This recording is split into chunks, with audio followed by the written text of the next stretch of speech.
sitä kotietsinnästä puhuit. Joo. Joo, niin semmoinen tietenkin että on tapahtunut minun kodissani, silloisessa kodissani, kun olin avioidossa, niin oli käyty katsomassa ja mä ymmärsin, että siellä oli kai se poliisi käynyt kyselemässä minusta ja pyrkinyt selvittämään asioita ja se oli ollut semmoinen painostava ilmapiiri siellä ja pelottava ilmapiiri ja ex-vaimoni kertoi sitten jälkeenpäin minulle näistä tapahtumista ja sitten monet asiat niin kuin loksahti mulle paikalle, että miksi tämmöinen pelon ilmapiiri oli sitten, jännite olemassa meillä kotona ja en tiennyt sitä, hän ei ollut kertonut mulle siitä, että siellä on kaitsepoliisi käynyt. Ja tämä oli sellainen jännite hänenkin elämässään ja kaikki perustuu siihen, että niihin kun presidentti Bush oli tulossa Viroon ja haluttiin ennaltaehkäistä, että jos terroristi tulee tätä Suomen puolelta, niin se napataan kiinni sitten. Eli se perustui tähän sitten ja sitten Suomessa suojelupoliisit noihin aikoihin sen jälkeen otti minun yhteyttä. Se oli hyvin sellainen lupsakka keskustelu vaan, että se oli hyvin sellainen huomaavainen ja todettiin, että mä olen muuttanut Suomen takaisin 2006, todettiin sitten näin. Siinä ei ollut mitään sellaista painosta, se oli vaan sellainen, että he tuli käymään, kun he sanoivat, kun heihin on otettu yhteyttä ja he vaan tarkastaa asian. No, he tarkasti tietenkin kai omat johtopäätökset. Mä olen vapaa mies, että jos olisi jotain, niin mä olisin ilmeisesti jo suljettu jonnekin laitokseen.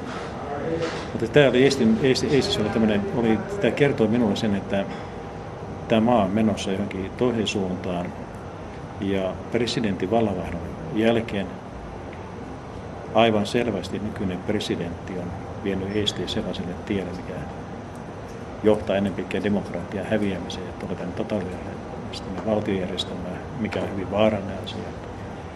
Ja presidentti Ryyttelin aikana oli kuitenkin tämmöinen sosiaalinen ääni oli enemmän, niin kuin tuli julkisuuteen, puhuttiin.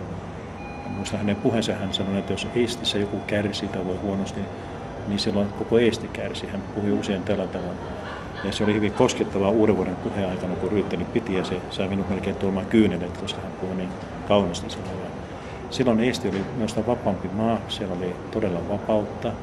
Siellä oli mielipideilmaisuvapaus oli olemassa, se oli todellista. Muista 90-luvun puolella se oli ihan erilainen maa kuin tänä päivänä. Nyt siellä on paljon kovemmat arvot ja kovemmat voimat toimii siellä, että siellä on hävinnyt se inhimillisyys ja se ihmisen vapaus toimia, sitä ei enää arvosteta. Ja se, joka riittää puhua näistä asioista, niin hänet pyritään vaientamaan sitten voimakeinoilla. Nykyinen sisäasiaministeri, olen ymmärtänyt tämän, että hän tämän kaiken takana, hän edustaa tässä järjestelmässä minusta sitä ikävintä puolta ja tekee sellaisia tekoja, mistä sitten joutuu monet ihmiset kärsimään. Tämä on valitettavaa ja nyt pitäisi kaikki eestiläiset ymmärtää, mistä on kysymys ja ryhtyy taistelemaan demokratian puolesta, demokraattisen keinon. Muistaa aina se, kuitenkin pyritään luottamaan siihen, että tämmöinen rauhanomainen taistelu on paras tie taistella, mutta kuitenkin päättäväisesti taistella demokratian ja ilmaisuvapauden puolesta ja erilaisuuden puolesta. Sehän on rikkautta, kun yhteiskunnassa on erilaisuutta. Sehän rikastuttaa koko yhteiskuntaa. Meillä on monikulttuurinen kansakunta. Eestissähän on periaatteessa ainekset tähän monikulttuurisuuteen. Siellä on hyvin paljon eri kansallisuuksia, joka voi rikastuttaa koko Eestin valtiota, se on olemassaolo. Ja sitä pitäisi kääntää tämän venäläisen väestönkin suhteen, koska useimmat heistä, nyt en mä tiedä, jos he niin venäläiset, he voivat käyttää venäjän kieltä kommunikoinnissa käyttöön. Ja yleensä muutkin tällaiset pienet kansalliset ryhmät, niin se voisi olla Eestissä suuri rikkaus ja väriläiskä, tämä valtaväestön asia. Siinä ei tarvitse olla mitään ristiriitaa eikä vastakkainasettelua. Sivistynyt ihmiset pystyvät tällaiseen vastavuoroisuuden periaatteeseen.